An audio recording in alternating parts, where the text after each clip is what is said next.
உங்க அம்மா இப்பயும் உங்க கூட இருந்தா நீங்க அதிர்ஷ்டசாலி. முதல் வார்த்தை, எனக்காக நீ என்ன செஞ்ச? இந்த வார்த்தை அம்மாவுடைய இதயத்தை உடைச்சிடும். பிரசவத்துல ஏதாவது ஆச்சுன்னா உயிர் போகும்னு தெரிஞ்சும் உன்னை பெத்தவளை இப்படி சொல்றது முறையா?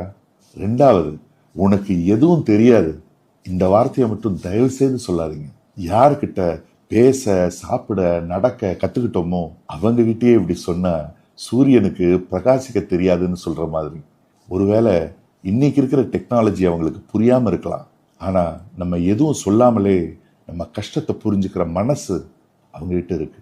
மூணாவது, சும்மா சும்மா ஒவ்வொரு முறையும் என்கிட்ட ஏதாவது சொல்லிக்கிட்டே இருக்க. உங்ககிட்ட சொல்லணும்னு இல்லை, நீ தப்பான வழிக்கு ஏதாவது போயிடுவியோன்னு அந்த தாய்க்கு பயம் அவங்கள அப்படி சொல்ல வைக்குது. நாலாவது, நீ என் வாழ்க்கையில தலையிடாத. நீ இன்னைக்கு எடுக்கிற ஒவ்வொரு மூச்சிலையும் அவங்களுடைய உழைப்பு இருக்கு.